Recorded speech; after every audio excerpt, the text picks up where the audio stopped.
ಸಾರ್ವಜನಿಕ ಆಸ್ಪತ್ರೆಯಲ್ಲಿ ಗರ್ಭಿಣಿಯರಿಗಾಗಿ ಪ್ರತ್ಯೇಕ ಕೌಂಟರ್ ತೆರೆಯುವಂತೆ ಒತ್ತಾಯ. ಕೂಡ್ಲಿಗಿ ತಾಲೂಕು ಸಾರ್ವಜನಿಕ ಆಸ್ಪತ್ರೆ ಶಾಸಕರ ಕಾಳಜಿ ಫಲವಾಗಿ ಇತ್ತೀಚೆಗೆ ಸ್ವಲ್ಪ ಮಾತ್ರ ಸುಧಾರಿಸಿದೆ. ಆದರೆ ಕೆಲವು ಗಂಭೀರ ಸಮಸ್ಯೆಗಳು ಹಾಗೆ ಜೀವಂತವಾಗಿ ಉಳಿದಿವೆ ಎನ್ನುತ್ತಾರೆ ಹೋರಾಟಗಾರರು ಹಾಗೂ ಪ್ರಜ್ಞಾವಂತರು. ಪ್ರತಿ ಗುರುವಾರದಂದು ತಜ್ಞ ವೈದ್ಯರಿಂದ ಗರ್ಭಿಣಿಯರ ತಪಾಸಣೆ ಮಾಡಲಾಗುತ್ತದೆ. ಅವರಿಗೆ ಅಗತ್ಯವಿರುವಂತಹ ಮೂಲಭೂತ ಸೌಕರ್ಯಗಳನ್ನು ಸಮರ್ಪಕವಾಗಿ ಒದಗಿಸಬೇಕಾಗಿದೆ. ಪ್ರತಿ ಗುರುವಾರ ನಡೆಯುವಂತಹ ಗರ್ಭಿಣಿಯರ ಆರೋಗ್ಯ ತಪಾಸಣೆಗಾಗಿ ಆಗಮಿಸುವ ಗರ್ಭಿಣಿಯರು ನೋಂದಣಿಗಾಗಿ ಅವರ ನೋಂದಣಿ ಮಾಡಿಸಲು ಗರ್ಭಿಣಿಯರಿಗಾಗಿ ಪ್ರತ್ಯೇಕ ಕೌಂಟರ್ ತೆರೆಯುವಂತೆ ಜಿಲ್ಲಾ ಆರೋಗ್ಯ ಇಲಾಖೆ ಅಧಿಕಾರಿಗಳಿಗೆ ಈ ಮೂಲಕ ಒಂದೇ ಮಾತರಂ ಜಾಗೃತಿ ವೇದಿಕೆ ಒತ್ತಾಯಿಸಿದೆ. ಪಟ್ಟಣ ಸೇರಿದಂತೆ ಸುತ್ತಮುತ್ತಲಿನ ಗ್ರಾಮಗಳಿಂದ ಹಾಗೂ ತಾಲೂಕಿನ ವಿವಿಧೆಡೆಗಳಿಂದ 500ರಿಂದ 600ಕ್ಕೂ ಹೆಚ್ಚು ಗರ್ಭಿಣಿಯರು ತಪಾಸಣೆಗಂತ ಆಸ್ಪತ್ರೆಗೆ ಧಾವಿಸ್ತಾ ಇದ್ದು, ಇದೇ ಸಂದರ್ಭದಲ್ಲಿ ಇತರೆ ಸಾಮಾನ್ಯ ತಪಾಸಣೆ ಹಾಗೂ ಚಿಕಿತ್ಸೆ ಅರಸಿ ಬರುವಂತಹ ಸಾರ್ವಜನಿಕರು, ಇತರೆ ರೋಗಿಗಳು ಸೇರಿ ನೋಂದಣಿ ಕೇಂದ್ರದ ಮುಂಭಾಗದಲ್ಲಿ ದೊಡ್ಡದಾದ ಸಾಲು ನಿರ್ಮಾಣವಾಗ್ತಾ ಇದೆ. ಈ ಸಂದರ್ಭದಲ್ಲಿ ಕಿರಿದಾದ ದಾರಿ ಮಧ್ಯದಲ್ಲಿಯೇ ಗರ್ಭಿಣಿಯರು ಸರತಿ ಸಾಲಲ್ಲಿ ತಾಸುಗಟ್ಟಲೆ ನಿಲ್ಲುವಂತಹ ದುಸ್ಥಿತಿ ಉಂಟಾಗ್ತಾ ಇದೆ. ಜನದಟ್ಟಣೆ ಹೆಚ್ಚಾದಾಗ ಗರ್ಭಿಣಿಯರು 1-2 ತಾಸುಗಟ್ಟಲೆ ಸರತಿ ಸಾಲಲ್ಲಿ ನಿಲ್ಲುವಂತದ್ದು ಆಗ್ತಾ ಇದೆ. ಸರ್ವರ್ ತೊಂದರೆ ಇತ್ಯಾದಿ ವ್ಯತ್ಯಯಗಳಿಂದ ಸಂದರ್ಭದಲ್ಲಿ ಅನಿವಾರ್ಯವಾಗಿ ಗರ್ಭಿಣಿಯರು ದಾರಿ ಮಧ್ಯದಲ್ಲಿ ತಾಸುಗಟ್ಟಲೆ ಕಾಯುವುದು ಸರ್ವೇ ಸಾಮಾನ್ಯವಾಗಿ ಹೋಗಿದೆ.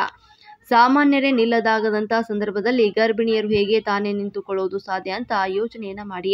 ಆದ್ರೂ ಕೂಡ ಅವರು ಆ ಯಾತನೆಯನ್ನ ಅನುಭವಿಸ್ತಾ ಇದ್ದಾರೆ. ಈ ದೃಶ್ಯ ಎಂಥವರ ಮನಸ್ಸಲ್ಲೂ ಕೂಡ ತಲ್ಲಣಗೊಳಿಸದೇ ಇರದು. ದಾರಿಯಲ್ಲಿ ಹಾದು ಹೋಗುವ ಸಂದರ್ಭದಲ್ಲಿ ಒಬ್ಬರೊಬ್ಬರು ಆಕಸ್ಮಿಕವಾಗಿ ಜೋರಾಗಿ ತಾಗಿ ಪರಸ್ಪರ ವಾಗ್ವಾದ ಜಗಳಗಳು ಉಂಟಾಗ್ತಾ ಇವೆ. ಗರ್ಭಿಣಿಯರು ಹಾಗೂ ಸಾರ್ವಜನಿಕರೊಂದಿಗೆ ವಾಗ್ವಾದ ನಡೆಯುವುದು ಸಾರ್ವಜನಿಕ ಆಸ್ಪತ್ರೆಯಲ್ಲಿ ಸರ್ವೇ ಸಾಮಾನ್ಯವಾಗಿ ಹೋಗಿದೆ. ಕಾರಣ ಸಂಬಂಧಿಸಿದಂತೆ ಜಿಲ್ಲಾ ವೈದ್ಯಾಧಿಕಾರಿಗಳು, ತಾಲೂಕು ವೈದ್ಯಾಧಿಕಾರಿಗಳು ಗರ್ಭಿಣಿ ಸ್ತ್ರೀಯರಿಗಾಗಿ ಪ್ರತಿ ಗುರುವಾರದಂದು ಪ್ರತ್ಯೇಕ ಹೆಚ್ಚುವರಿ ತಾತ್ಕಾಲಿಕ ಕೌಂಟರ್ ಅನ್ನು ತೆರೆಯಬೇಕು ಮತ್ತು ಗರ್ಭಿಣಿಯರು ವಿಶ್ರಮಿಸಲು ಹಾಗೂ ತಂಗಲು ಸಾಕಷ್ಟು ಆಸನಗಳ ಮತ್ತು ಮೂಲಭೂತ ಸೌಕರ್ಯಗಳನ್ನು ಒದಗಿಸಬೇಕು ಮತ್ತು ಕೆಲ ತಪಾಸಣೆಗಾಗಿ ಮೇಲ್ಮಹಡಿಗೆ ತೆರಳುವಂತಹ ಸನ್ನಿವೇಶವಿದ್ದು, ಯಾವುದೇ ಕಾರಣಕ್ಕೂ ಕೂಡ ಗರ್ಭಿಣಿಯರು ಮೇಲ್ಮಹಡಿಗೆ ತೆರಳದಂತೆ ಅಗತ್ಯ ಕ್ರಮಗಳನ್ನು ಶೀಘ್ರವಾಗಿ ಜರುಗಿಸಬೇಕು ಅಂತ ಜಿಲ್ಲಾ ಆರೋಗ್ಯ ಅಧಿಕಾರಿಗಳಿಗೆ ಒಂದೇ ಮಾತರಂ ಜಾಗೃತಿ ವೇದಿಕೆ ಈ ಮೂಲಕ ಒತ್ತಾಯಿಸಿದೆ. ವರದಿ ಕೆಬಿ ಮಹೇಶ್, ಕೂಡ್ಲಿಗಿ.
ಹೌದಿಲ್ಲ, ಈ ಗುರುವಾರ ಪ್ರೆಗ್ನೆನ್ಸಿ ಚೆಕಪ್ಸ್ ಬರ್ತಾವಲ್ಲ, ಆ್ಯಕ್ಚುಲಿ ಬೇಕಾಗುತ್ತೆ ಇನ್ನೊಂದು ಕೌಂಟ್ರ್ ಎಕ್ಸ್ಟ್ರಾ ಮಾಡ್ಬೋದು.